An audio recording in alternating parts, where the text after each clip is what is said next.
Eu precisava de um milagre de Natal. Em vez disso, ganhei uma demissão do próprio Grinch de terno. Meu crime? Decorar meu cubículo com pisca-piscas não regulamentados. O andar executivo da matilha Northbridge era um mar de vidro, aço escovado e gente cheirando a café e hierarquia. Todo mundo sério, eficiente, predador.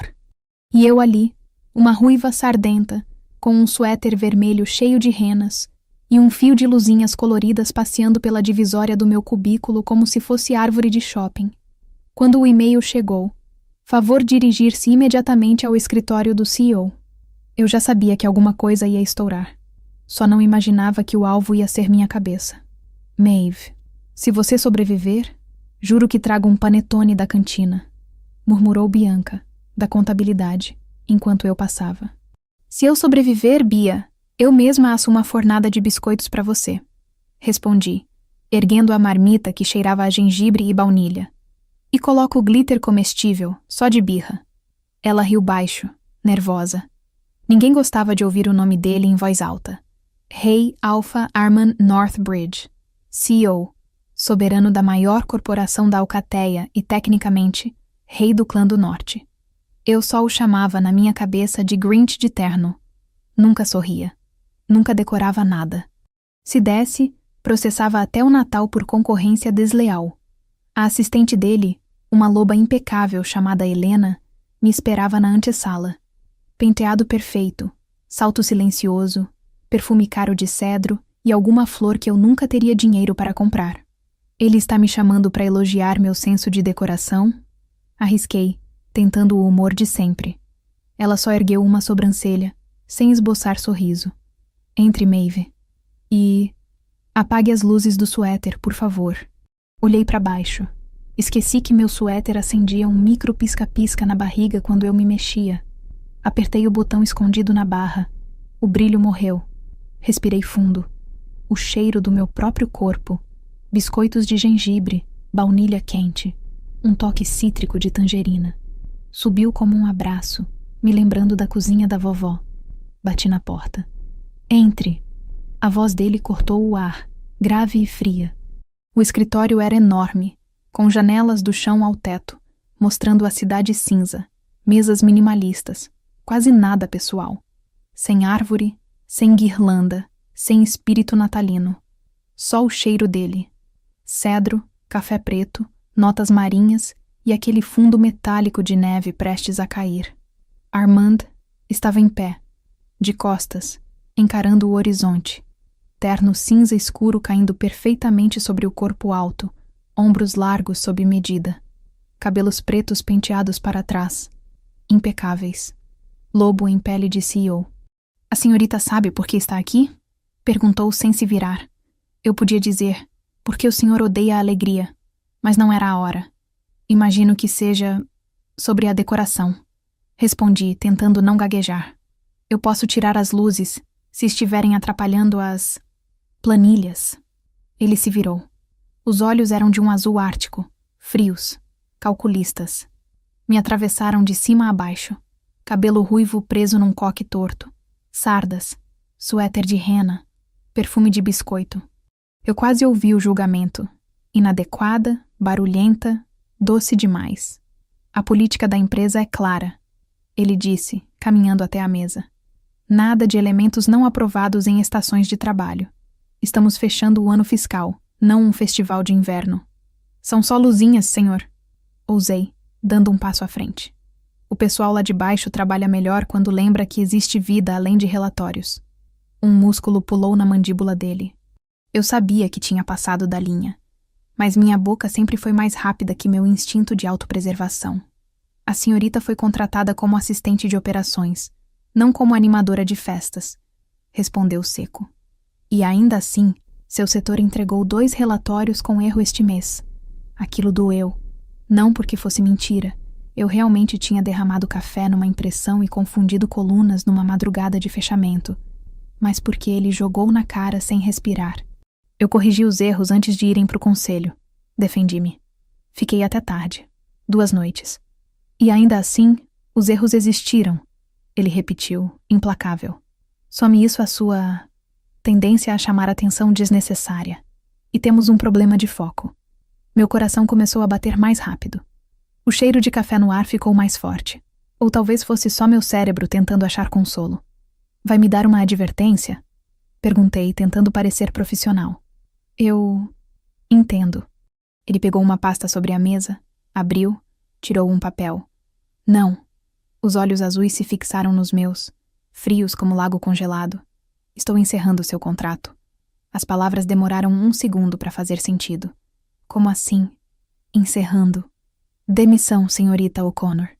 Ele esclareceu, sem uma pausa. Sem justa causa. 2 meses de indenização, benefícios até o fim do período. Helena já preparou os documentos. Pode assinar e orientar o RH sobre seu desligamento imediato. Senti o chão se mover. Por um instante, o barulho da cidade lá fora sumiu. Tudo o que ficou foi o som do meu coração acelerando. Eu não posso. Saiu antes de eu controlar. Minha avó... Engoli em seco. Não queria falar da vovó para aquele homem de gelo. Eu preciso...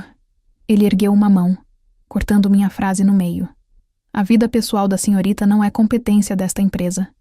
Disse, sem crueldade, mas sem qualquer calor. Não leve para o lado pessoal, O'Connor. É uma questão de desempenho e adequação. Engraçado como ele dizia, não leve para o lado pessoal, justamente sobre a única coisa que era para mim totalmente pessoal. Meu emprego era o cordão que ligava a vovó ao hospital. O médico já tinha deixado claro. Cirurgia cardíaca, cara. Em janeiro. Ou as festas de fim de ano poderiam ser as últimas. Então, é isso? Perguntei com um fio de voz. Feliz Natal, Maeve. Aqui está sua caixa de papelão. Por um segundo, eu achei que vi algo no olhar dele. Um lampejo de incômodo. Mas passou rápido.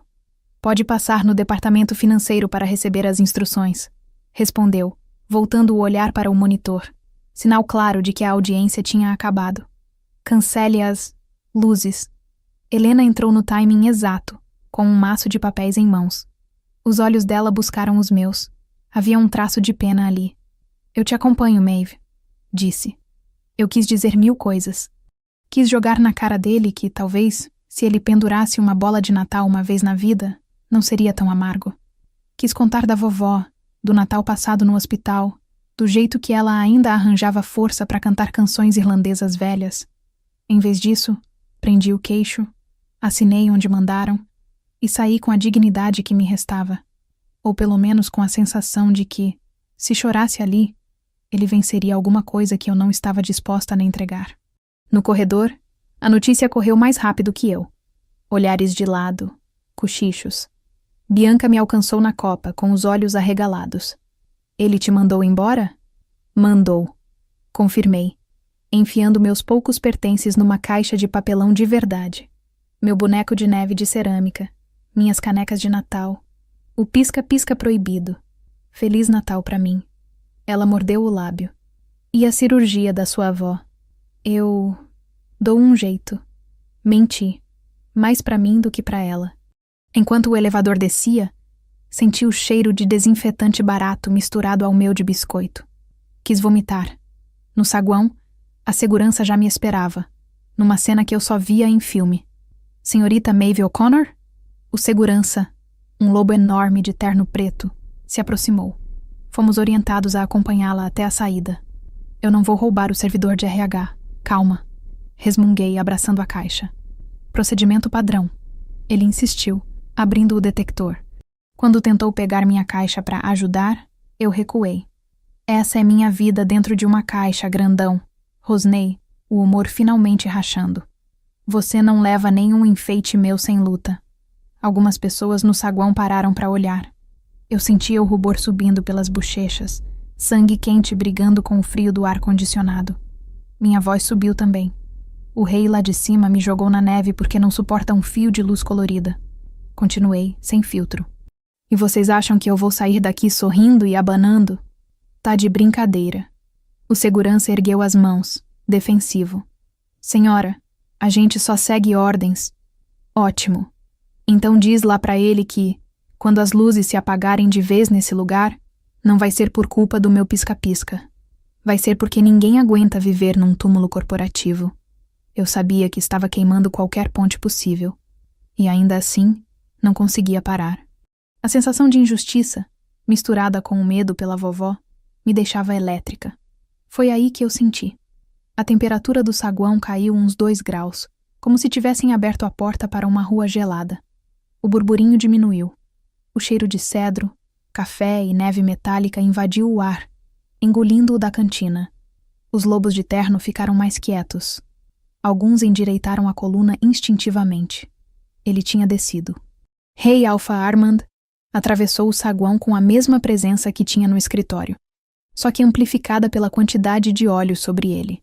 O terno escuro impecável, a gravata perfeitamente alinhada, os cabelos sem um fio fora do lugar. Mas os olhos estavam diferentes. Ainda frios, sim, mas havia algo por trás. Uma pressa contida. Helena já me ligou, murmurou Bianca baixinho ao meu lado, recuando. Ele recebeu uma ligação do conselho. Algo sobre lei do solstício. Lei do quê? Armand parou a poucos passos de mim. O segurança se endireitou imediatamente como se tivesse levado um choque. Deixe-nos a sós, ordenou sem erguer a voz. O saguão inteiro pareceu recuar um passo. Eu continuei onde estava, abraçada à minha caixa, coração batendo tão alto que quase abafava os sons. Senhorita O'Connor, ele começou. Se veio me escoltar até a calçada pessoalmente, não precisava. Cortei, incapaz de desligar minha língua mesmo em apuros. Já entendi a mensagem lá em cima. Por um instante, pensei que ele fosse mandar me calar. Em vez disso, algo curioso aconteceu. Ele olhou para mim como se me visse pela primeira vez. Não a funcionária problemática, mas alguma outra coisa. Os olhos azuis deslizaram pelo meu rosto sardento, pelo cabelo ruivo que já escapava do coque, pela caixa ridícula contra o peito, e por um segundo escureceram um tom. Eu não sabia naquela hora, mas aquilo era o lobo dele chegando mais perto da superfície, farejando. O cheiro dele ficou mais forte. Eu senti as notas de cedro e café, mas também um fundo de floresta úmida, neve. Meu corpo reagiu antes da mente. Um arrepio subiu pela espinha. Meu próprio cheiro, biscoito, baunilha, tangerina, pareceu se intensificar, como se respondesse. Ele inalou, quase imperceptivelmente. Os olhos estreitaram. Você fede a Natal, murmurou, como se estivesse falando consigo mesmo. Obrigada, eu acho, respondi desconcertada. Vai me mandar uma multa de poluição olfativa agora? Os cantos da boca dele ameaçaram um sorriso. Ele o reprimiu rápido, mas eu vi. A questão do seu desligamento, começou mudando o tom. Pode ser revista. Pisquei. Revista? Revogada, corrigiu. Temporariamente. Eu não era burra. Algo tinha acontecido lá em cima. O Grinch de terno não descia ao saguão para recontratar ninguém por causa de um pisca-pisca. O que mudou nos últimos 15 minutos? Perguntei cruzando os braços, no limite que a caixa permitia. O senhor descobriu um amor secreto por renas? Ele me encarou. Sério. Fui informado de que meu primo Lucan invocou a lei do solstício. Disse como se isso explicasse tudo. Pela cara de que eu fiz, ele elaborou. Sem uma luna até o dia 25, o trono da alcateia se torna contestável. Trono, luna, lei. Minha cabeça processou devagar. Eu sabia, claro, que a empresa dele era mais do que uma corporação. Era a fachada humana de um reino inteiro. E sabia que existiam tradições. Mas nunca achei que isso fosse sair das reuniões do conselho e cair no meu colo. Então, o senhor precisa de uma noiva, falei, juntando as peças. Preciso de uma luna? Corrigiu automático. Alguém ao meu lado durante os 12 dias do festival de solstício, para satisfazer o conselho, para calar Lucan. Ele expirou devagar. O cheiro de neve metálica se intensificou. Não tenho tempo, nem interesse, em cortejar ninguém de verdade, continuou. Muito menos em me casar por conveniência política permanente. Mas, se não fizer algo agora, Lucan terá base legal para desafiar meu comando. E isso não é uma opção. Eu ouvi a palavra desafiar. Lembrei de histórias sobre brigas de alfa que terminavam em sangue. Não era meu mundo. Mas se o trono dele caísse nas mãos do primo corrupto, muita coisa ruim escorreria para baixo, inclusive para gente como eu e vovó. Então, soltei, devagar. O que isso tem a ver comigo? Já que, por enquanto, eu sou só a garota do pisca-pisca desempregada. Ele me olhou como se eu tivesse acabado de responder uma pergunta que ele nem sabia que tinha feito. O lobo lá dentro devia estar grunhindo algo como "é ela". "Você precisa de dinheiro", afirmou. "Muito, rápido." Meu estômago apertou. "Não é da sua conta. Eu vi seu pedido de adiantamento esta manhã", disse sem rodeios. "E o laudo médico anexado. Cirurgia cardíaca para sua avó em janeiro. Você não tem família além dela." Quis xingar o RH inteiro por anexar meus dramas à papelada. Mas não tinha tempo para isso. "E aí?" perguntei, tensa. "Vai usar isso para explicar por que é uma boa ideia me demitir às vésperas dela entrar na faca?" Ele deu um passo na minha direção. Eu senti de novo o contraste físico entre nós. O terno áspero roçando no ar. A presença dele empurrando o espaço. "Estou oferecendo um acordo", falou, simples. "Eu pago a cirurgia. O melhor cirurgião do país. Hospedagem, recuperação, tudo. Em troca, você finge me amar por 12 dias. Por um segundo, tive certeza de que ouvi errado. "Desculpa, o quê?" "Você se torna minha noiva de solstício", esclareceu sem mudar o tom. "Mora na minha cobertura até o dia 25, frequenta os eventos comigo, engana o conselho, irrita Lucan. Depois, seguimos nossas vidas." Olhei ao redor, esperando alguém gritar: "Pegadinha." Nada. Só olhares curiosos e alguns bocas abertas. "O senhor tá me pedindo pra fingir ser sua noiva?" Repeti, só pra ter certeza. "Por 12 dias?" Os olhos dele escureceram um pouco, o azul se aprofundando. "Estou oferecendo uma troca justa", disse. "Você precisa de dinheiro. Eu preciso de uma Luna. Nenhum de nós tem tempo para opções melhores." Minha cabeça rodou. A vovó, com o avental florido, cantando na cozinha. O médico dizendo: "Não podemos adiar muito." A conta do hospital. O convite implícito à loucura. Eu inspirei. O cheiro dele e o meu se misturaram no ar. Cedro e gengibre, neve metálica e tangerina. O lobo dentro dele vibrou. Eu não via, mas sentia. "E por que eu?" perguntei, ainda assim. "Com certeza o senhor tem uma fila de lobas perfeitas, de salto alto, prontas para isso." "Justamente", respondeu, seco. "Lobas perfeitas demais. Dóceis demais. Polidas demais. O conselho as adoraria. Lucan também." Os olhos deslizaram para a cena de poucos minutos atrás, quando eu praticamente rosnei para o segurança. "Você, O'Connor, não é mansa." Eu lembrei de mim mesma batendo boca no saguão, abraçada à minha caixa ridícula.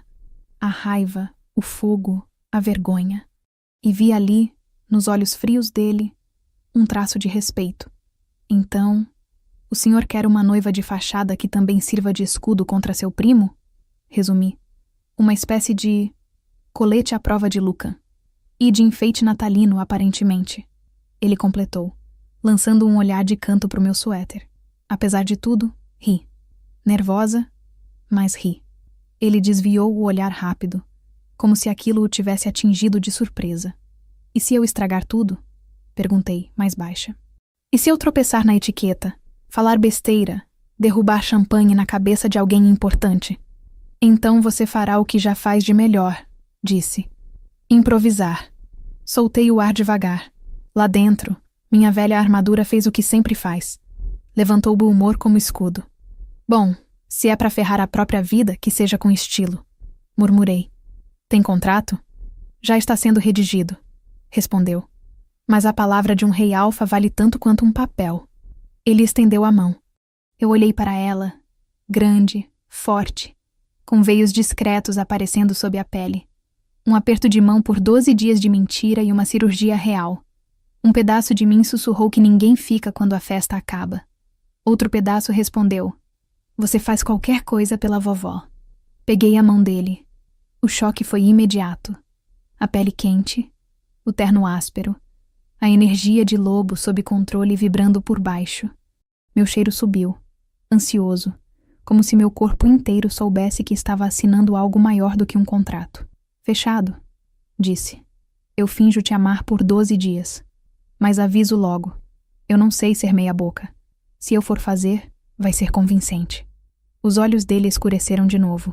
Um brilho perigoso passando ali. Conte com isso, Maeve, murmurou. O conselho vai acreditar. Meu primo vai odiar. E o meu lobo...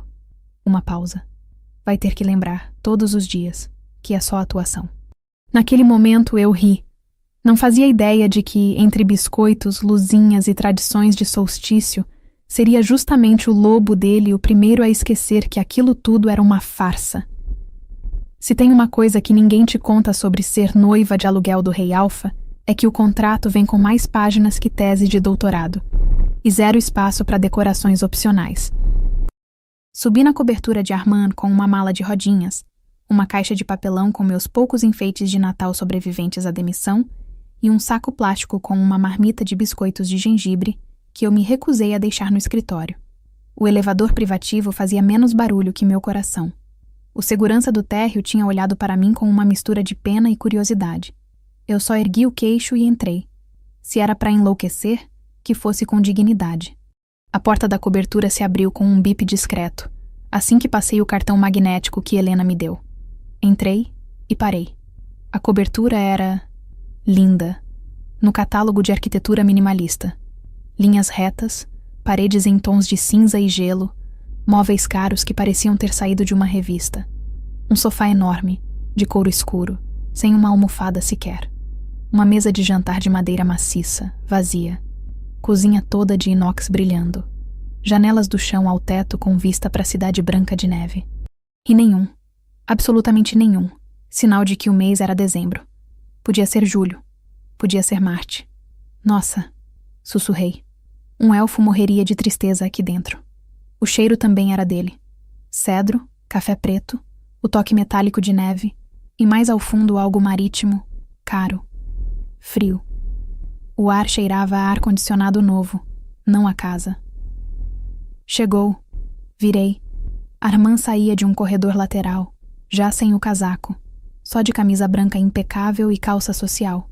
A gravata tinha desaparecido. O colarinho estava um botão aberto, o que na escala dele devia significar relaxado. Os olhos me varreram da cabeça aos pés, avaliando o dano. Jeans surrado, bota, suéter com rena, cabelo ruivo rebelde escapando do coque, mala, caixa de Natal. Bonita prisão domiciliar, comentei, erguendo a mala. Tem alguma área do castelo em que a prisioneira pode colocar uma meia na lareira ou é considerado crime de segurança nacional? Ele ignorou a provocação, como sempre. A suíte do fundo é sua, indicou com um gesto econômico de mão. Closet vazio, banheiro privativo. Olhou para a caixa. O que é isso? Minha herança emocional, respondi. E um pisca-pisca que quase custou meu emprego. Um músculo no canto da boca dele tremeu. Você não precisa trabalhar, disse, como se fosse uma solução simples. Enquanto o acordo durar, suas despesas estão cobertas. A cirurgia da sua avó já está agendada. As palavras "já está agendada" me fizeram voltar 2 passos mentalmente. As pernas amoleceram um pouco. Como assim? Já? Helena confirmou com o hospital. Explicou, prático. Dia 10 de janeiro. Dr. Hargrove. É o melhor. Por um segundo eu esqueci que ele era lobo, rei, Grinch. Só vi o homem que tinha, literalmente, comprado o tempo da minha avó. O ar saiu dos meus pulmões. Obrigada, murmurei, a voz arranhando. De verdade. Ele apenas assentiu, como se aquilo fosse um detalhe de planilha. Mas os olhos, por um segundo, pareceram menos árticos. Vamos aos termos. Voltou ao modo CEO, pegando um maço de papéis em cima da ilha da cozinha. Levei em conta suas objeções sobre ser tratada como objeto.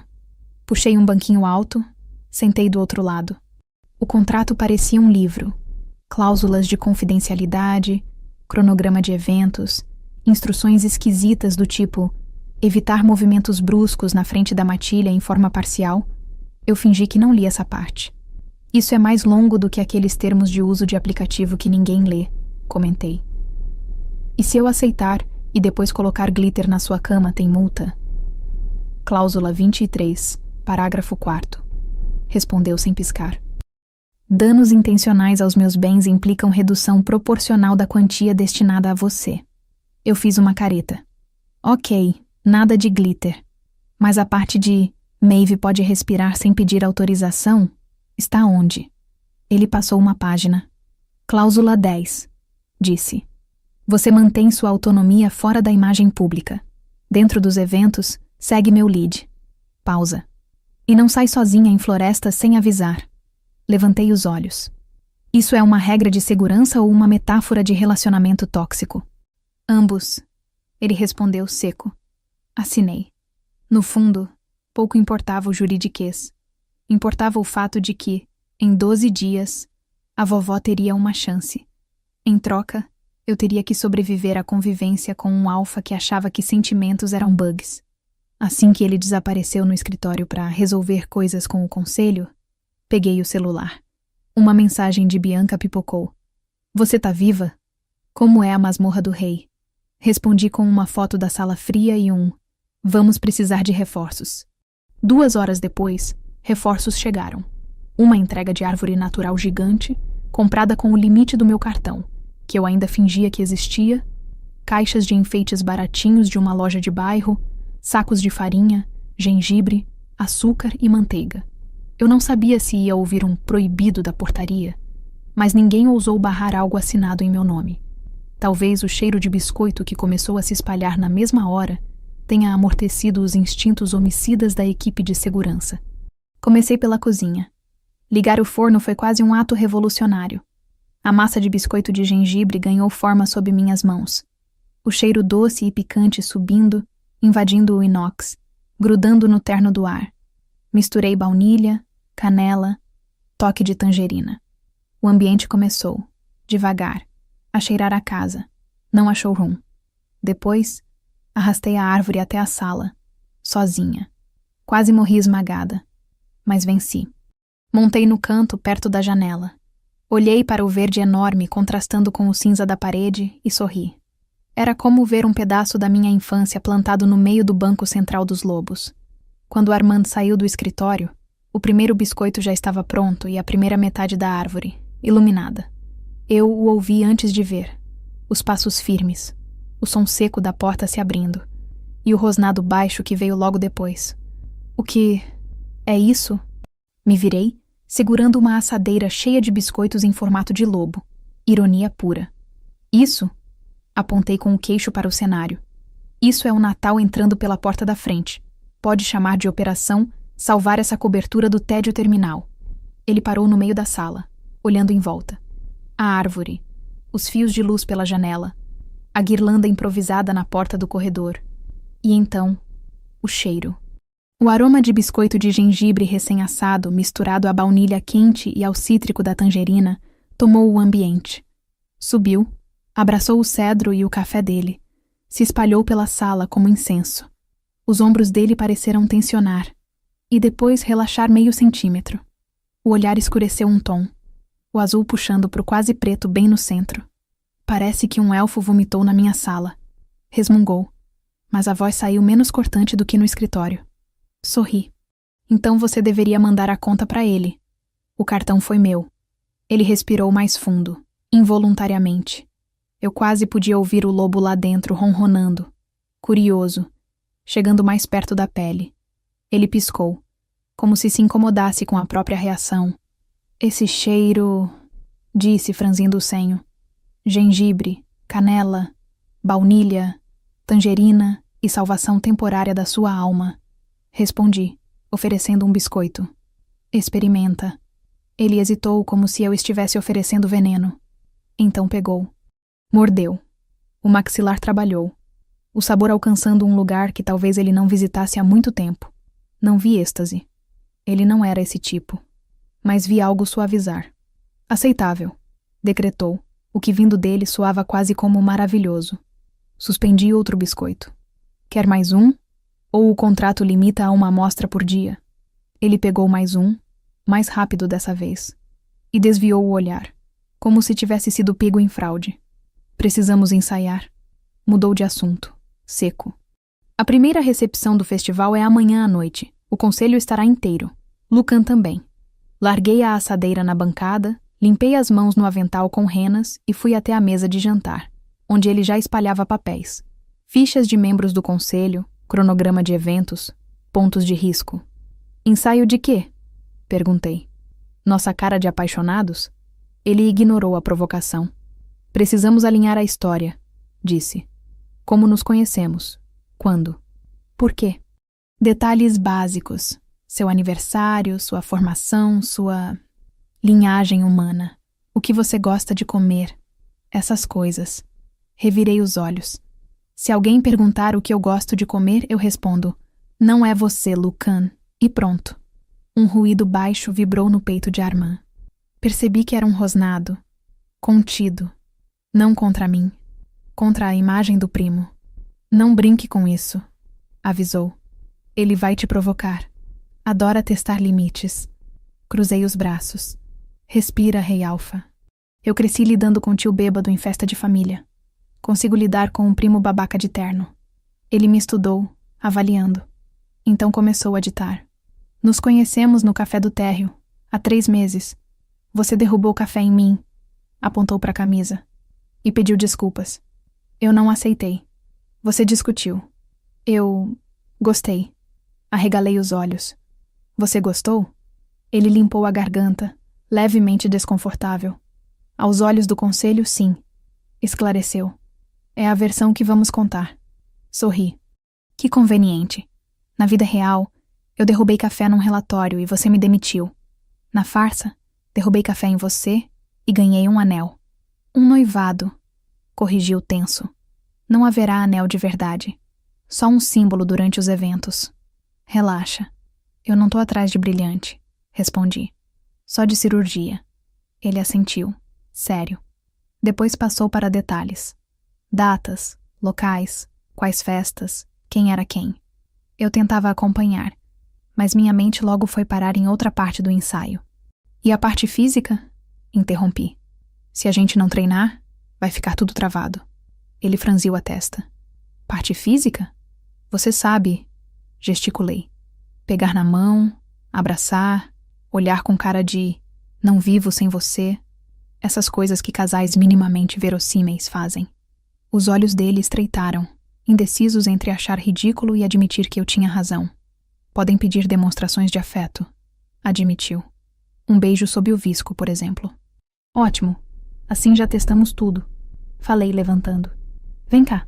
Ele arregalou um pouco os olhos. O que está fazendo? Se você me beijar com essa cara de planilha de Excel, ninguém vai acreditar. Expliquei, indo até ele. Vamos ensaiar um beijo que pareça de verdade. Mas não me faça sentir que estou sendo auditada. Isso não é necessário, começou. Fiquei a poucos centímetros dele, erguendo o queixo. Senti o cheiro de café na respiração, misturado à nota fria de neve. Repete isso olhando bem de perto, provoquei. Sem tremer. Por um instante, os olhos azuis encontraram os meus, e eu vi a luta interna. O rei racional dizendo, isso é perda de tempo. O lobo do outro lado, acordado pelo cheiro de biscoito e pelo contato constante, dizendo pega. Ele cedeu. A mão direita subiu, devagar, pousando na minha cintura. Quente, firme. O terno roçou no meu suéter, áspero contra a lã macia. Meu corpo reagiu com um arrepio que não tinha nada a ver com frio. A mão esquerda tocou meu queixo, sustentando-o. Os olhos escureceram, do azul ártico ao quase preto, numa transição que eu senti mais do que vi. Só para garantir que a atuação seja crível, murmurou, voz mais grave. Só por isso, repeti, mas minha voz saiu mais baixa do que o planejado. Então ele me beijou. Não teve hesitação. Não teve teste tímido. Foi firme, direto, como tudo nele. A boca dele era quente, muito quente, contrastando com a imagem gelada que eu tinha na cabeça. O cheiro de cedro e café me envolveu, misturado ao meu de gengibre e tangerina. Senti um rosnado baixo vibrar no peito dele e, através do contato, tremer no meu. Meu cérebro tentou dizer: é fake, é fake, é fake. O corpo não quis saber. O coração disparou. Minhas mãos foram parar nos ombros dele sem minha autorização, puxando-o um pouco mais. O tempo escorregou. Por alguns segundos, esqueci de contrato, de cirurgia, de Lucan, de conselho. Só existia aquele choque absurdo de duas pessoas que não tinham tempo nem vontade para jogo. E ainda assim, estavam ali, perdidas num beijo que nunca deveria ter sido tão real. Ele aprofundou um pouco, os dedos na minha cintura apertando, as garras do lobo aflorando só o suficiente para eu sentir a pressão sob o tecido. Um aviso da fera contida. Meu corpo respondeu com um arrepio da nuca à lombar. Eu soltei um pequeno som na boca dele, mais surpresa do que desejosa. E isso o fez recuar, como se tivesse tocado fogo. Nos separamos ao mesmo tempo. O ar entrou nos pulmões num tranco. Fiquei olhando para ele, sem saber o que dizer. Ele também me encarava, o peito subindo e descendo um pouco mais rápido. Bom, falei, enfim, a voz rouca. Isso vai convencer qualquer conselho. Um silêncio pesado, elétrico, se instalou. Ele limpou a garganta, passou a mão pelo cabelo. O gesto mais humano que eu já tinha visto nele. Treino suficiente por hoje, declarou, recuando um passo. Precisamos manter limites claros. Eu ri, nervosa. Claro, Rei Alfa. Tudo por amor ao teatro, né? Ele não respondeu. Mas quando voltou pro escritório, o cheiro de gengibre e tangerina parecia tê-lo seguido. E eu fiquei no meio da sala, encostando os dedos nos lábios ainda sensíveis, consciente de uma verdade incômoda. Se aquele era o nosso beijo de ensaio, eu não tinha a menor ideia de como ia sobreviver aos 12 dias de festival, fingindo que nada ali era de verdade. Acordar na cobertura do Rei Alfa no primeiro dia do festival de solstício tinha uma vantagem e um grande problema. A vantagem: o cheiro de café forte vindo da cozinha automatizada e a confirmação por mensagem de que a cirurgia da vovó estava mesmo agendada. Eu reli o e-mail do hospital umas 10 vezes, abraçada à almofada, deixando a palavra confirmado se infiltrar nos ossos. A cada vez, um pouco mais real. O problema: lembrar, em flashes constrangedores, do beijo de ensaio da noite anterior. Eu girava na cama e sentia de novo a mão dele firme na minha cintura. O rosnado vibrando no peito dele. A boca quente. O meu corpo traidor, respondendo como se aquilo fosse tudo menos teatro. Aí lembrava que, oficialmente, eu estava ali como funcionária temporária com título de noiva. Ótimo, Maeve, murmurei pro teto. Você pediu um milagre e ganhou um lobo bilionário com problema de demonstração de afeto. Quando fui pra cozinha, ele já estava lá, de terno, claro, mas sem o paletó. Camisa branca, mangas dobradas até os antebraços. Eu não sabia que veias masculinas no antebraço podiam ser tão distraentes. Dormiu bem? Ele perguntou, sem olhar, mexendo no tablet. Depois que parei de reviver nosso treinamento, sim. Respondi, indo direto à cafeteira para não encarar o azul ártico tão cedo. Vi, pelo canto do olho, o maxilar dele travar. Não precisamos mencionar isso, murmurou. Foi ensaio técnico. Claro, falei, pegando uma caneca. Igual fisioterapia. Ele ignorou. Ou tentou. O dia passou num borrão de provas de roupa. Um estilista da matilha quase desmaiou quando viu meu guarda-roupa original. Aulas relâmpago de etiqueta lupina e mais ensaio de história de amor. Você ri demais, Helena observou, enquanto eu andava pelo salão da cobertura com um livro na cabeça. Lunas da realeza costumam ser mais contidas. Se eu prender o riso, eu explodo, respondi. E aí vai ter sangue na neve. Acho que isso é pior para a imagem do rei.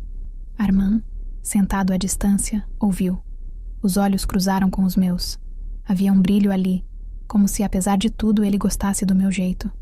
O lobo também. Quando a noite caiu, a cidade inteira vestiu brilho.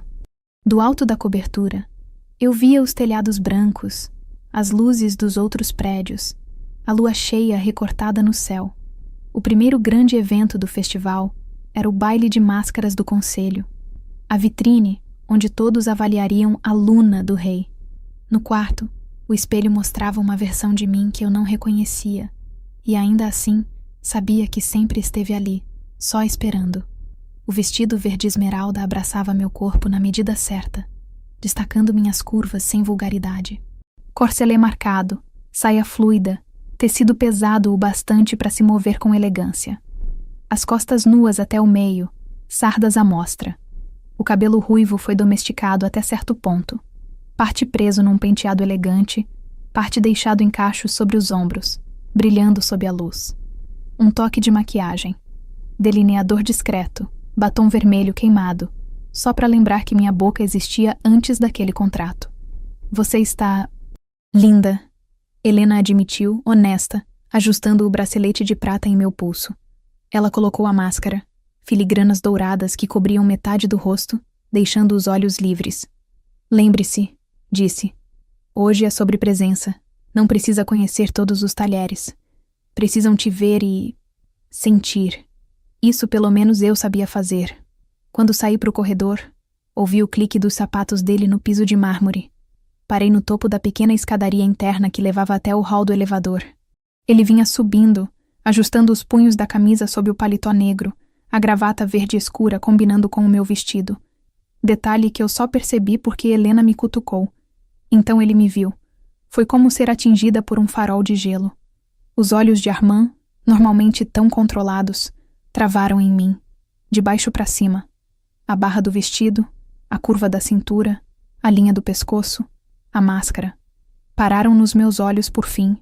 Por um segundo inteiro, ele esqueceu de disfarçar. Ele me olhou como se eu fosse o único presente que ele queria abrir. Se continuar me encarando assim, o elevador vai ficar com ciúme. Brinquei, tentando quebrar o clima. Ele piscou, como se tivesse despertado. Mandou o expressionless CEO de volta para o palco. Está adequada, disse, a voz um pouco mais grave. O conselho vai aprovar. Adequada, repeti rindo. Vou assumir isso como deslumbrante na língua dos alfas repressivos. Descemos. O carro oficial nos levou até a sede antiga do conselho. Um prédio de pedra, parecendo castelo, nos arredores da cidade, cercado de pinheiros cobertos de neve. As janelas já brilhavam com luzes douradas, música de orquestra ecoando quando as portas se abriram. No hall principal, tudo era excesso.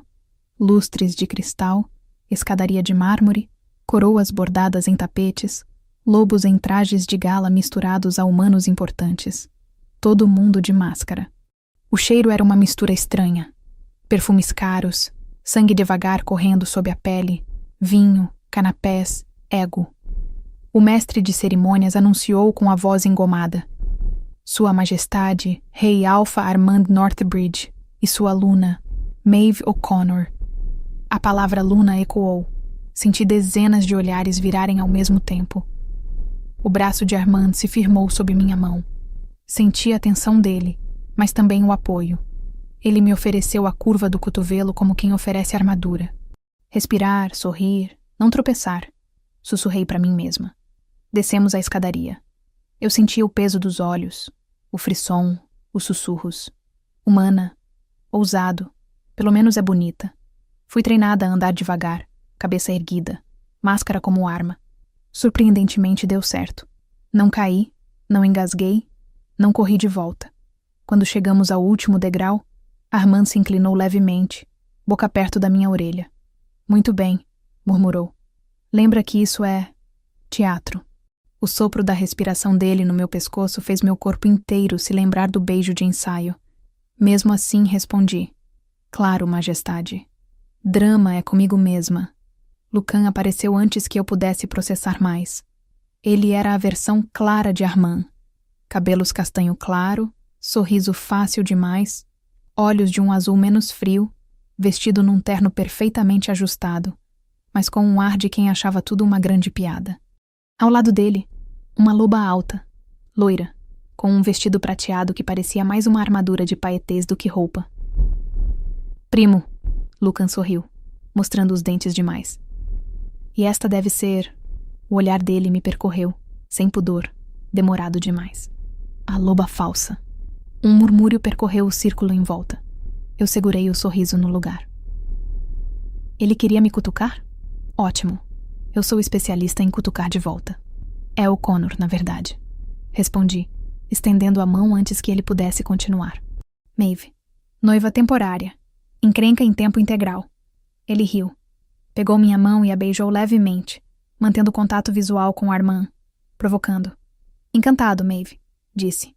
Onde o primo real arranjou uma joia dessas? Não me lembro de vê-la em nossas caçadas sociais. Tradução. Você não é do nosso meio. É que eu não caço nos mesmos lugares que o senhor. Respondi, doce. Eu trabalho. Algumas sobrancelhas ergueram. A companheira dele, de vestido prateado, deu uma risadinha de desdém. E qual é a sua linhagem?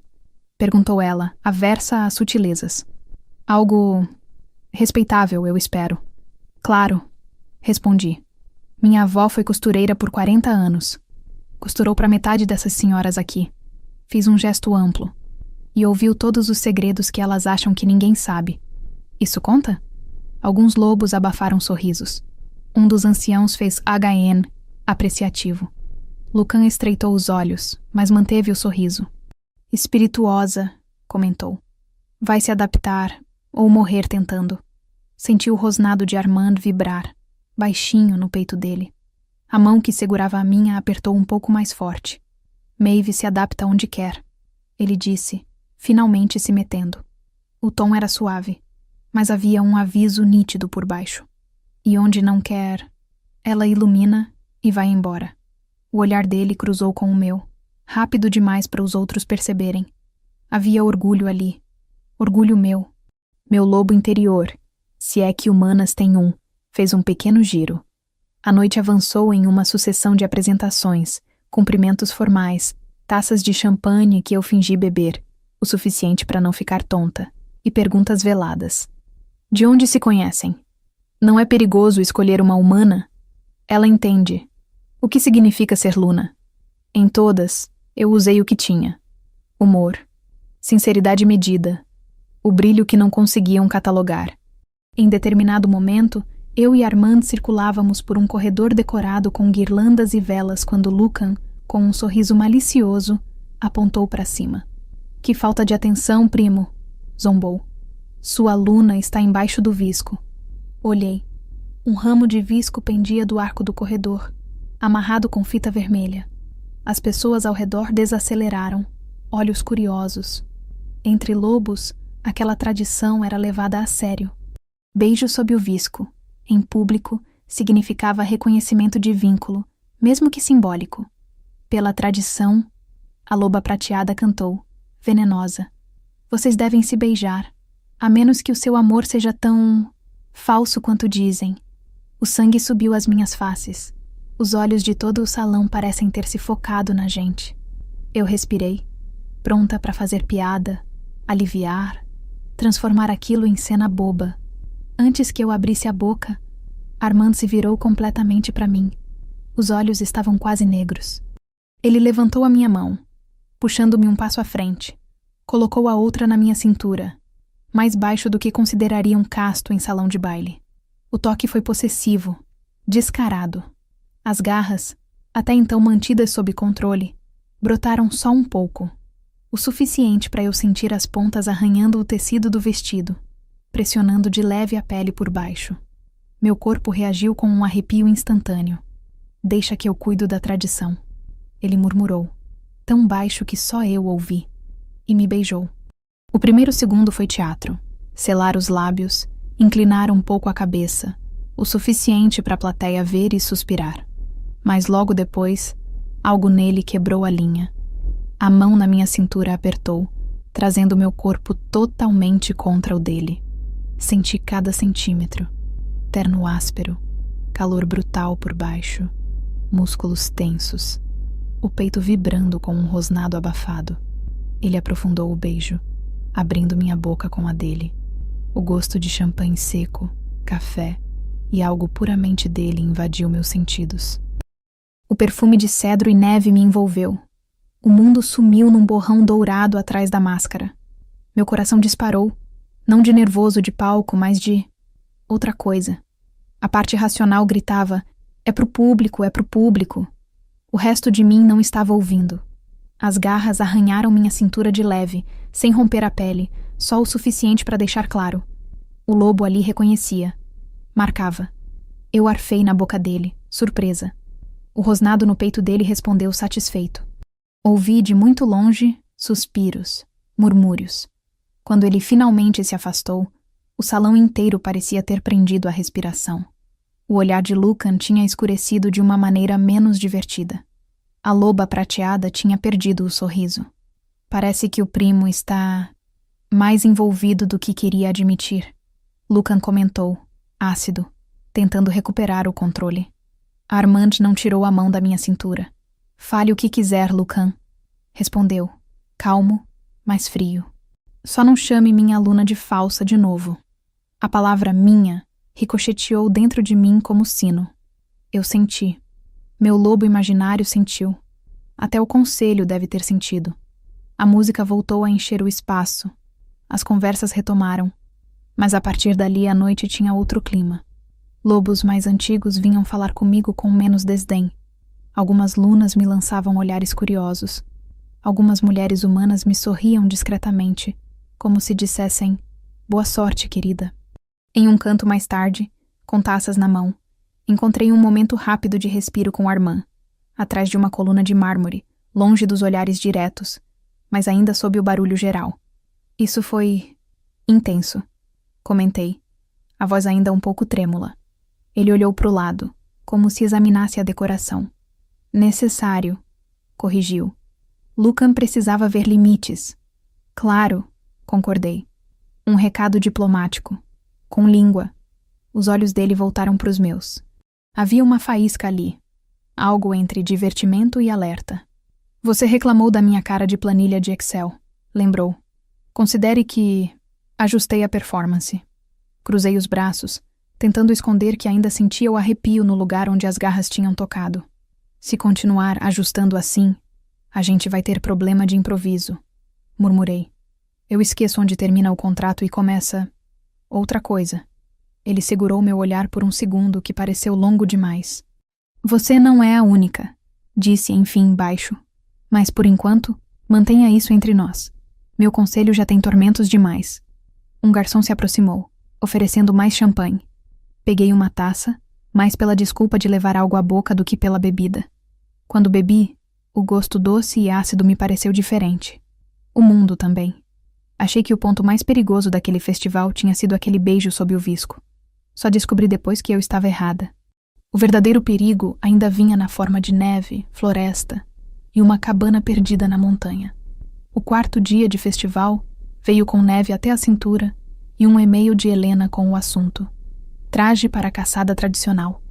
Eu abri o anexo e quase respondi com um meme. Isso é oficial? Perguntei, segurando a jaqueta grossa, as calças térmicas e as botas que pareciam ter sido feitas para cruzar a Sibéria. Helena, sempre impecável, apenas assentiu. A caçada é indispensável, explicou. É onde o conselho avalia o vigor do rei e da luna. Vigor?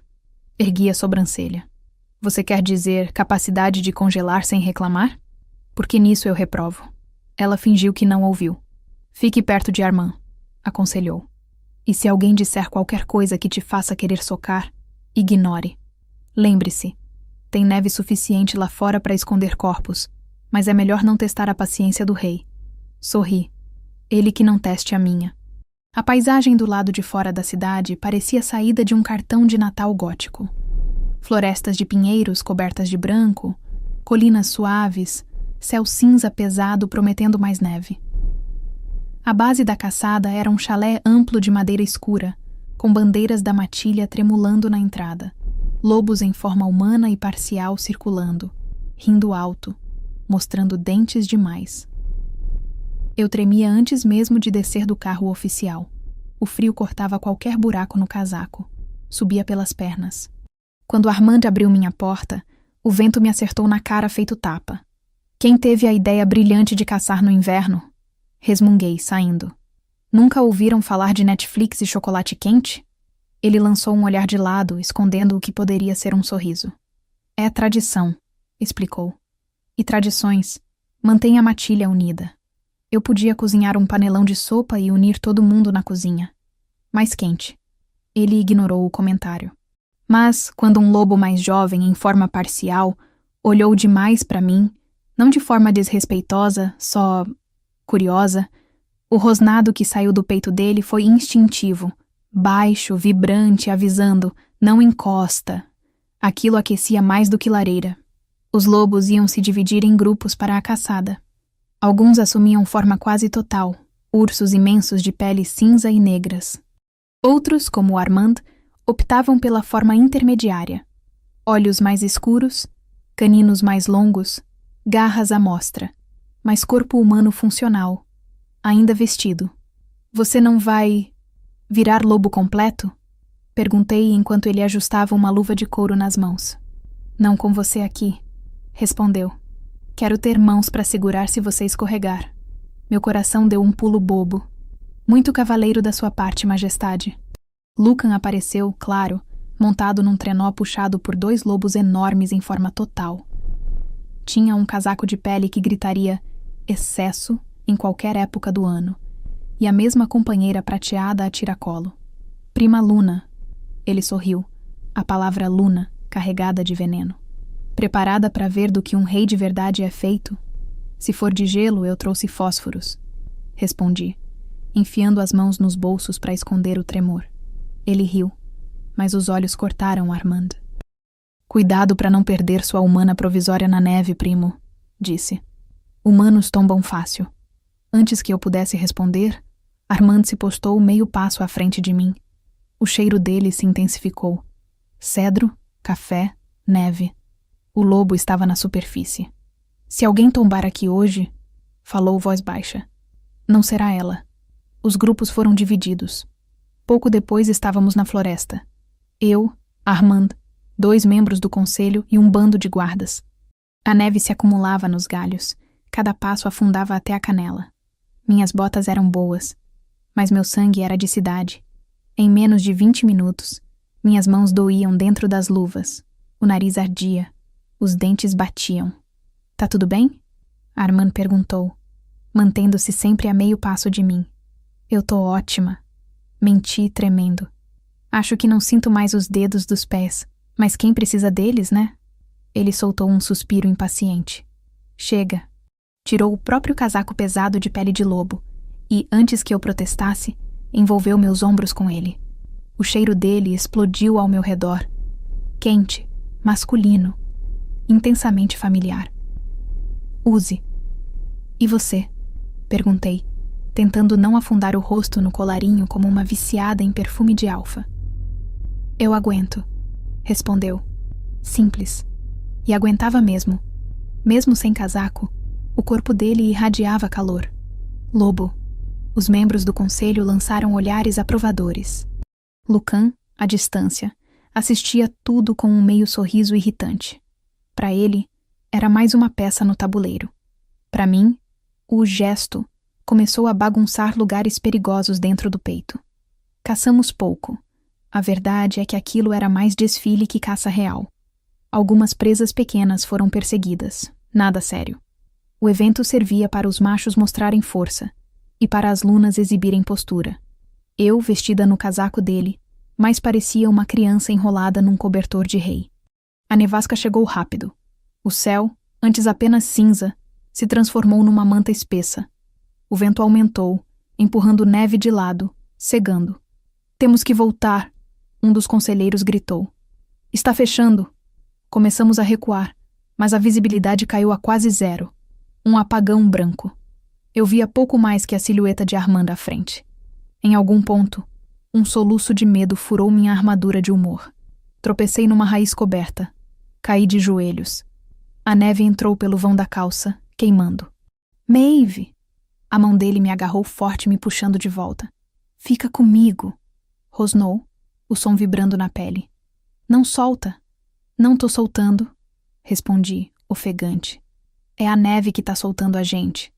Os outros sumiram do campo de visão. Vozes ficaram distantes, como se viessem de outra floresta. O vento uivou mais alto. Armand puxou meu corpo contra o dele, me virando numa direção diferente. Tem uma cabana de apoio a uns 200 metros. disse, com a calma tensa de quem calcula a rota sob fogo. Vamos para lá. Você consegue ver alguma coisa? Perguntei, enxugando a neve dos cílios. Eu sinto, respondeu. O cheiro da madeira, da pedra. O vento bate diferente. Claro. Lobo. GPS embutido na alma. A caminhada até a cabana pareceu uma eternidade. Cada passo era uma luta. Eu escorregava, ele me segurava. Meus pés começaram a perder a sensibilidade. A cabeça doía. Uma parte de mim pensou, irônica: se eu morrer aqui, pelo menos a minha avó não vai precisar de cirurgia. A outra parte chamou a primeira de idiota. Finalmente, a mancha escura de uma construção apareceu no branco. Armand me empurrou para dentro quase literalmente, batendo a porta atrás de nós com força. O silêncio que se seguiu dentro da cabana foi quase chocante. Era um abrigo simples. 4 paredes de madeira, uma pequena janela, uma lareira apagada, uma cama estreita com cobertor pesado, uma mesa com 2 cadeiras, um baú empoeirado. Cheiro de madeira úmida, fumaça antiga, lã. Senta, ele ordenou. Tira as botas. Sentei na beira da cama, os dedos tentando obedecer. As botas pareciam ter grudado nos meus pés. Armand ajoelhou à minha frente, ignorando o terno molhado, e puxou as botas ele mesmo. O toque dos dedos dele na minha pele gelada foi um choque. Tá cortando, reclamei, encolhendo. Melhor do que não sentir nada, respondeu. Mover dói. Ficar parada mata. Ele acendeu a lareira com uma eficiência que eu só via em filmes. Achou lenha seca num canto, acendeu com isqueiro, soprou com paciência. O fogo pegou, crescendo rápido, iluminando o interior com uma luz alaranjada. Tirei o casaco pesado e estendi as mãos pro calor, respirando fundo. O cheiro da madeira queimando se misturou ao dele. Minhas bochechas começaram a formigar. Sinal de vida voltando. E o resto do grupo? Perguntei. Eles vão voltar para a base, disse, sem desviar os olhos do fogo. Não vão se arriscar com essa visibilidade. Eles sabem que tem abrigo aqui. Vão assumir que ficamos. Ou seja, estávamos presos até a nevasca deixar. A noite inteira, talvez. Senti o peso da situação cair. Eu, humana, no meio de uma floresta de lobos, trancada numa cabana com o rei Alfa, com um contrato de noivado falso e um beijo real na bagagem.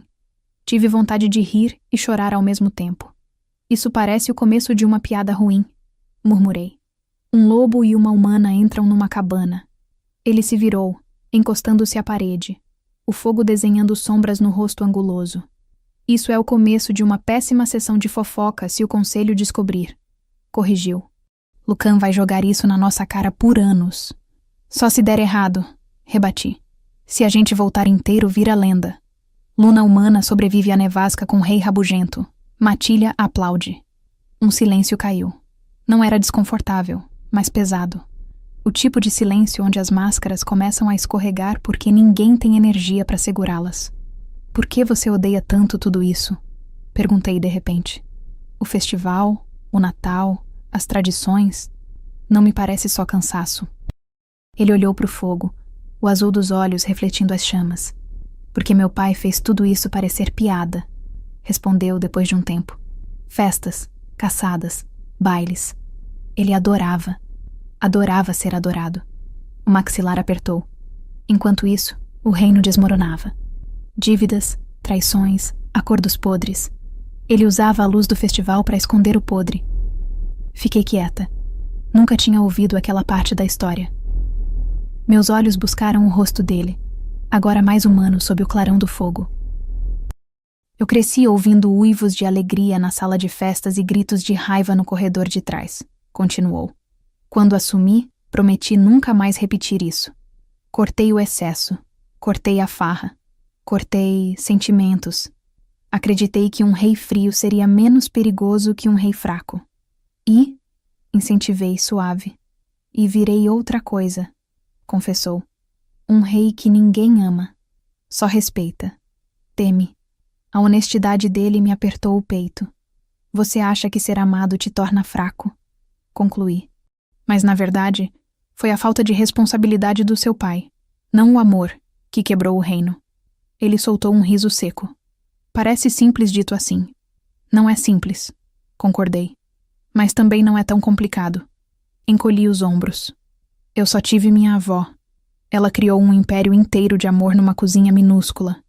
E mesmo assim, quando ela adoeceu, tudo o que construímos parecia frágil. Passei a vida toda com medo de que, se eu me apegasse demais a qualquer outra coisa, também fosse embora. Então, virei a palhaça. A que anima, a que cozinha, a que faz todo mundo rir. Porque se eles rirem, talvez não me deixem. Minha voz falhou no fim. Não esperava chorar ali, mas a combinação de calor, cansaço e vulnerabilidade fez o dique arrebentar. As lágrimas vieram, silenciosas, quentes demais no rosto frio. Eu as enxuguei com as costas da mão, irritada comigo mesma. Desculpa, funguei. Não tinha colocado o monólogo trágico na programação da noite. Senti um movimento. Quando percebi, Armando estava ajoelhado à minha frente. De novo, como na cena das botas. Mas agora, sem casaco, sem roteiro. Só ele. Não peça desculpas por sentir, disse firme. Eu já fiz isso por nós dois por tempo demais. Ele estendeu a mão, hesitante, e tocou meu rosto, limpando uma lágrima com o polegar. O toque era leve, cuidadoso. Nada a ver com o alfa que quebraria alguém no conselho se fosse preciso. A pele dele estava quente do fogo. O cheiro de neve nele tinha suavizado. Sob o cedro e o café, havia algo mais terroso. Lobo, em modo confissão. Talvez eu tenha te trazido para perto por egoísmo, confessou.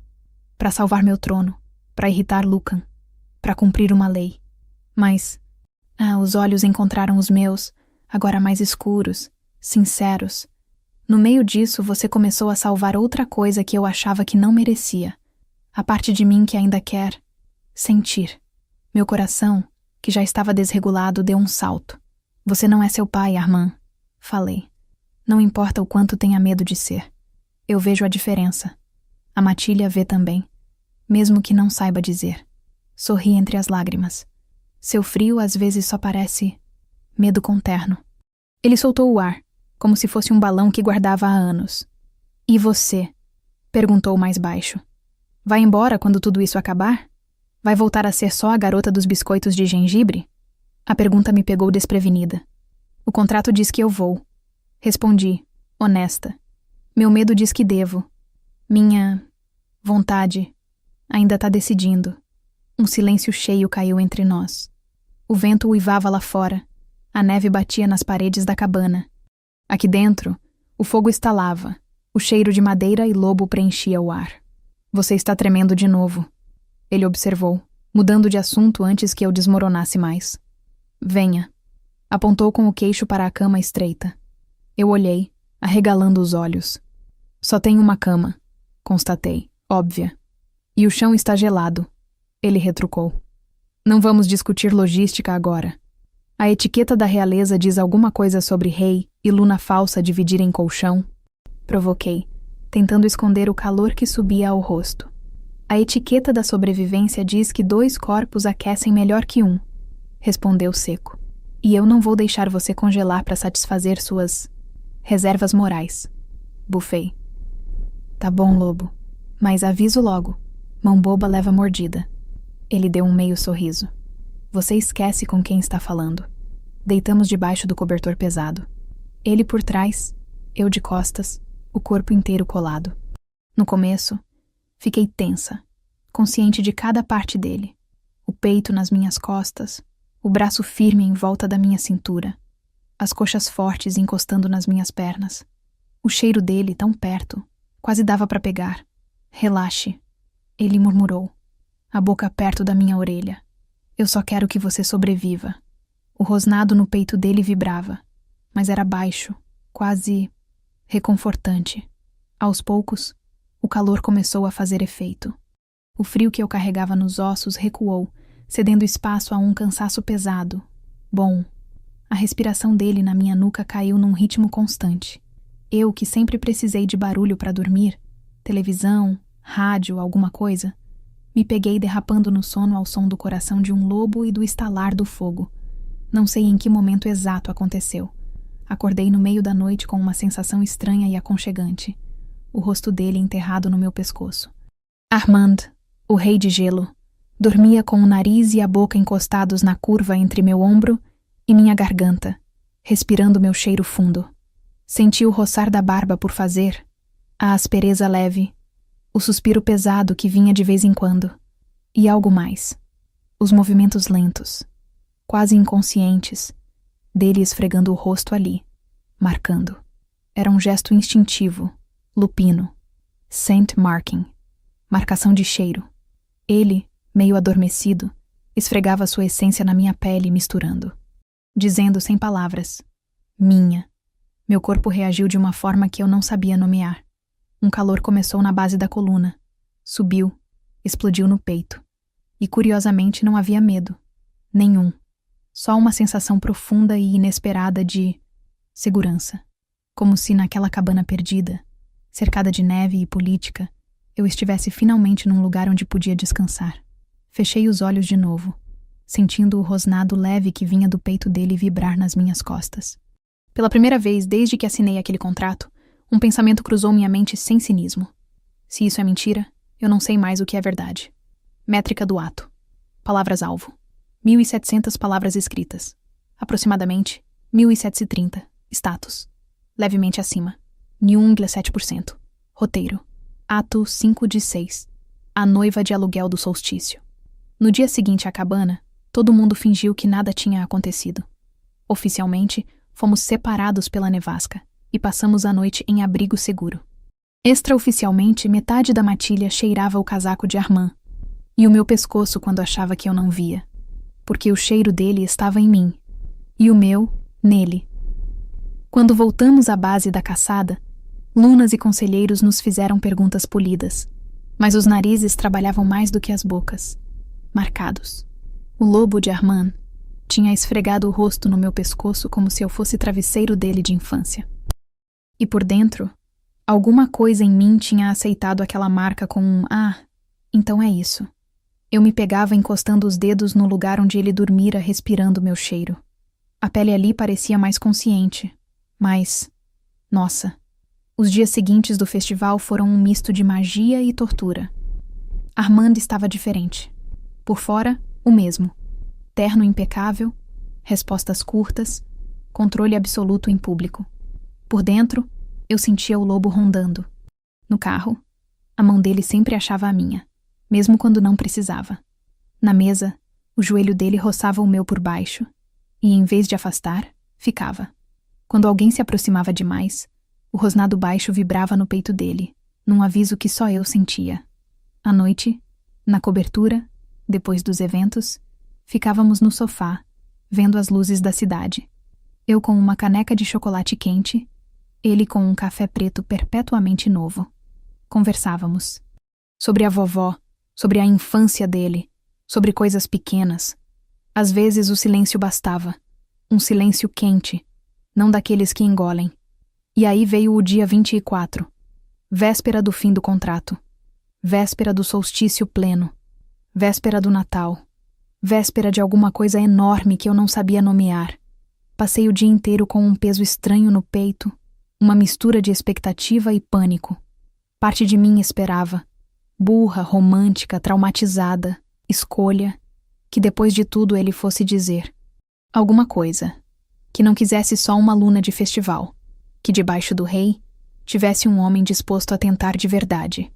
A outra parte, a que viu gente indo embora demais, ficava repetindo: acorda, Maeve, foi contrato, foi teatro, foi pro conselho, pra cirurgia. Ele vai cumprir o combinado e pronto. O baile de encerramento no dia 24 foi menos tenso que o primeiro. Eu já sabia quem era quem valia a pena ouvir, quem era só ruído. Rimos com alguns, evitamos outros. Dançamos sob o mesmo lustre de cristal, mas o jeito como a mão de Armand segurava minha cintura não era mais só ensaiado. O lobo dele se fazia presente a cada giro. Em certo momento, passamos de novo pelo corredor do Visco. Alguém apontou rindo. Olha, o casal do beijo épico. Ele olhou para cima, viu o ramo, viu meus olhos, E desviou. Não me beijou. Aquilo foi o primeiro corte. Voltamos para a cobertura à tarde. A cidade lá fora estava silenciosa, velas nas janelas, fogos distantes. Dentro, a árvore que eu tinha montado brilhava, solitária, na sala. O cheiro de biscoito era mais fraco. Eu não tivera tempo de assar nada novo naquele dia. O cheiro de cedro e neve dele preenchia o resto. Eu larguei os sapatos na porta, massageando os pés doloridos. Quando fui até a cozinha pegar água, encontrei-o parado ao lado da mesa de jantar. Um envelope grosso, um maço de papéis e uma caixinha embrulhada em papel dourado estavam ali, alinhados milimetricamente. O clima mudou. O cheiro de neve metálica aprofundou. "O que é isso?" perguntei, já sabendo que não ia gostar. Ele não me olhou nos olhos de primeira. "O contrato termina amanhã, ao meio-dia." Começou, voz neutra de CEO. Mas todas as cláusulas principais já foram cumpridas. O conselho reconheceu nossa união para o solstício. Lucan recuou. "E?" cortei, cruzando os braços. Ele inspirou. "Aqui." Empurrou o envelope. "Está o cheque com o valor combinado, mais um adicional que considerei justo." "E..." apontou para os papéis. "A confirmação final da cirurgia da sua avó. Quarto, médico, equipe, tudo garantido." O coração afundou. Ali, no meio da janta de gala, do perfume caro, da cama dividida na cabana, ele tinha organizado minha vida em itens de checklist. "Você está... me mandando embora." Falei devagar, só para ter certeza. Ele ergueu o rosto. Os olhos estavam frios de novo. Frio de armadura, não de ausência. "Estou encerrando o acordo", disse. Como planejado. Uma parte de mim quis gritar. Outra quis rir na cara dele. O que saiu foi uma pergunta simples. "É só isso que foi para você?" Minha voz tremeu. "Um acordo?" Ele fechou a cara um pouco mais, como se aquilo o ajudasse a manter o controle. "Não vou negar que... saiu do script", admitiu. "Mas meu papel é proteger o reino. E o seu? Meu papel era fingir te amar por 12 dias. Terminei por ele. E eu fui ótima nisso, né?" Ouvi o amargor na minha própria voz e odiei. "Maeve..." ele começou. "Não." Ergui a mão. "Não me chama assim com essa voz de quem vai dispensar estagiária." Respirei fundo, tentando colocar ordem na avalanche dentro do peito. Achei que, depois da cabana, depois do jeito que você me defendeu no conselho, do jeito que me olha quando acha que ninguém vê, ri, sem humor. Achei que tinha alguma chance disso aqui ser mais do que um teatrinho de Natal. Me aproximei da mesa, bati de leve com o dedo no envelope. "Eu vou pegar isso", disse a mão tremendo. "Pelo peito da minha avó. Não por mim." Ele abriu a boca para protestar, mas eu já estava indo para o próximo item da mesa. A caixinha dourada. "Isso... é o quê?" perguntei, a garganta apertando. Ele desviou o olhar. "Um presente", respondeu. Formal. "De... agradecimento." A palavra agradecimento doeu mais do que qualquer outra naquele momento. Olhei para o embrulho que eu mesma deixara naquela tarde, escondido no canto da estante. Um pacote simples, papel craft, laço vermelho torto. Dentro, um cachecol que eu tecia escondida nas madrugadas, com lã cinza e verde, quentinho, com o símbolo da matilha bordado à mão numa das pontas. Tinha demorado dias, não porque fosse difícil, mas porque eu queria cada ponto certo, cada linha perfeita. E na etiqueta escrevi: "Para o lobo solitário que tem o maior coração do mundo, mesmo que tente esconder." Olhei para o embrulho, olhei para ele. "Eu também comprei um presente", murmurei. "Idiota." Ele me encarou, confuso. "Maeve, não foi isso que eu... Achou que fosse só pelo dinheiro, Armand?" Cortei, finalmente deixando o nome dele escorregar com raiva. "Achou que eu ia passar por tudo isso? Beijo sob visco, Lucan, neve até o pescoço, dividir cama numa cabana, só fazendo contas?" Os olhos dele vacilaram por um segundo. "Eu... achei que você tivesse planos. Que quisesse liberdade, que..." Procurou palavras. "No fim, esse fosse o melhor jeito de te soltar. Soltar." A palavra me acertou como gelo. "Que generoso." Soltei, sarcástica. Me soltar sem me perguntar se eu queria ir embora. Igual seu pai fazia com o reino, né? Decidi tudo sozinho, com medo de sentir demais e repetir a história. Ele enrijeceu. Acertei na ferida e sabia. Não me mande embora para se proteger de você mesmo. Completei, a voz mais baixa. Isso não é nobre. É covardia. O silêncio que caiu foi tão pesado que até as luzinhas da árvore pareciam piscar mais devagar. Eu peguei o envelope. Ele pesou na minha mão como chumbo. A cirurgia dela é a única parte disso tudo que eu não questiono, disse. Então, obrigada. De verdade. Deixei o meu presente sobre a mesa, com a etiqueta virada para cima. Não dei tempo dele reagir. O resto... Respirei fundo. Você pode embrulhar e colocar na árvore. Virei as costas antes que as lágrimas caíssem. Entrei no quarto, joguei algumas roupas na mala. Não liguei para as coisas pequenas. A árvore dele cheiraria a mim por semanas, mesmo que ele não quisesse. Pequena vingança. Quando a porta da cobertura se fechou atrás de mim, o corredor ecoou o estalo. O elevador desceu devagar demais. As luzes de Natal do hall agora me pareciam debochadas. Lá em cima, eu sabia que ele ia pegar meu presente. E pegou. Mais tarde, muito mais tarde, ele me contou. Contou como ficou parado na sala, sozinho, com a caixa dourada dele ainda fechada e o meu embrulho torto sobre a mesa. Como estendeu a mão, pegou o meu primeiro.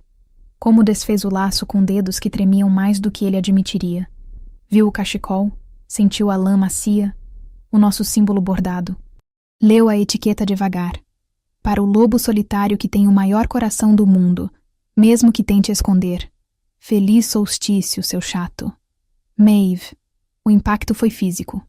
O lobo dentro dele, que ele prendia há anos, que ele tinha alimentado com controle, autorrepressão e beijos racionados, uivou.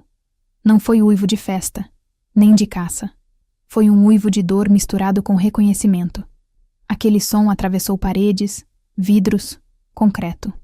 Bateu nas janelas da cobertura, sacudiu as luzes da árvore, fez a cidade inteira gelar por um segundo sem saber por quê. E no leito do hospital, com a mão enlaçada na da vovó sedada, eu senti. Estava sentada na poltrona dura do quarto, olhando o monitor cardíaco marcar batidas regulares, o cheiro de desinfetante e remédio impregnando tudo, quando um arrepio me subiu pelas costas. Não era frio do ar-condicionado, era frio de alma.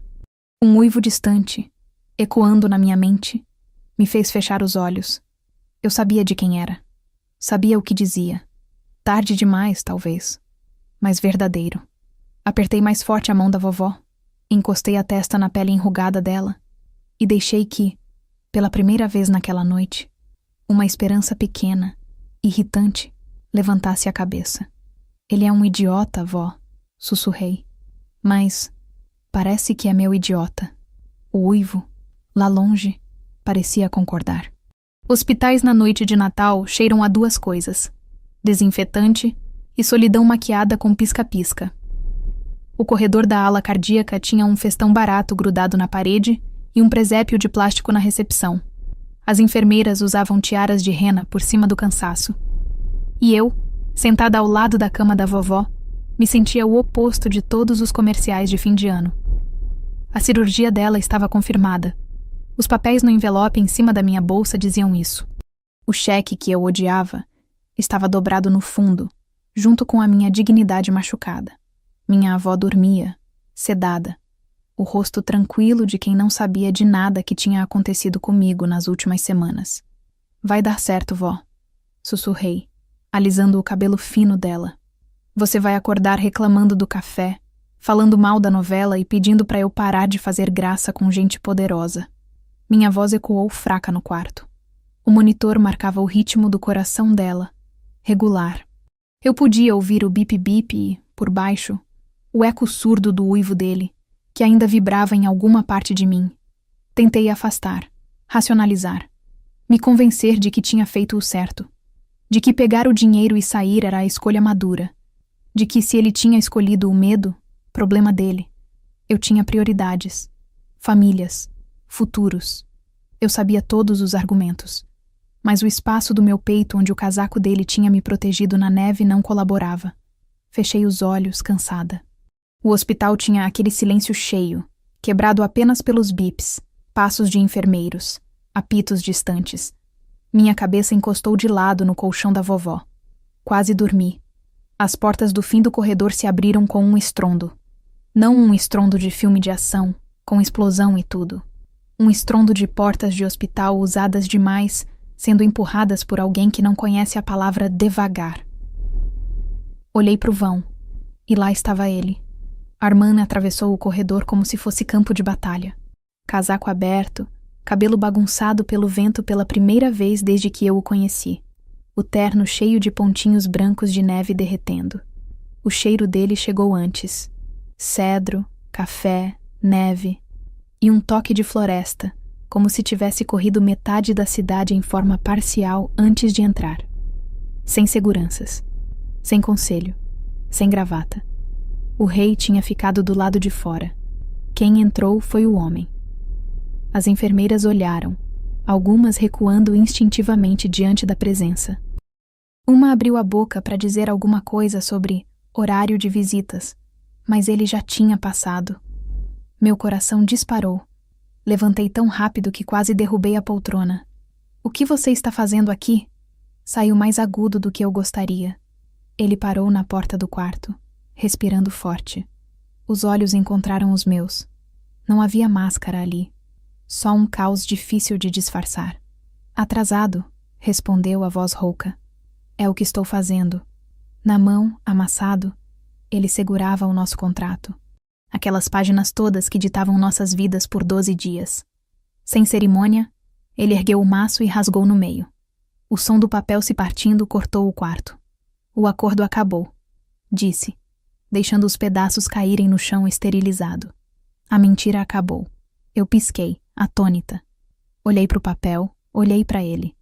"Parabéns", respondi, o sarcasmo vindo como defesa.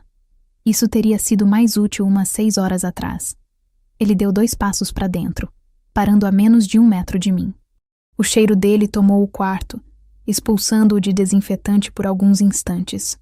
O rosnado que antes eu só ouvia no peito agora parecia vibrar no ar. "O meu lobo não calou desde que você saiu pelaquela porta", disse, apertando a mandíbula. Eu tentei convencê-lo de que fiz o certo. "Que te libertei." Ele só respondeu com dor. "Talvez seu lobo tenha mais bom senso que você", retruquei, cruzando os braços. A voz tremia. "Mas isso não muda que você me tratou como transação." Ele fechou os olhos por um segundo. "Eu tratei tudo como transação a vida inteira", admitiu. "Porque era fácil, limpo, controlável." Abriu os olhos de novo, encarando-me. "Você foi a primeira coisa que não se encaixou nessa planilha maldita." E eu surtei. Quis rir, quis chorar. Não fiz nenhum das duas. Só esperei. "Quando abri seu presente", continuou, "e li o que você escreveu para mim, pro lobo solitário que tem o maior coração do mundo." Engoliu em seco. Alguma coisa em mim cedeu. Eu ouvi o meu próprio uivo pela primeira vez em anos. Não como rei, como macho, como homem que percebeu que tinha espantado a única pessoa que viu além da coroa e do título. O monitor cardíaco da vovó continuava seu bip-bip tranquilo ao fundo. Era quase irônico. "Se veio só se sentir melhor, pode voltar", falei, áspera. "Minha vida não é terapia de alfa." Ele deu mais um passo, agora tão perto que eu precisava erguer o queixo para olhar nos olhos dele. "Eu não preciso de uma aluna falsa pro conselho, Maeve", disse, cada palavra saindo como se tivesse sido raspada dos ossos. "Eu preciso de você, porque sem você", respirou fundo, "meu mundo volta a ser só inverno." O silêncio que se seguiu foi tão grande que eu podia ouvir meu próprio coração batendo junto com o de vovó. "Não fala assim se não for", comecei. "Verdade?", completou.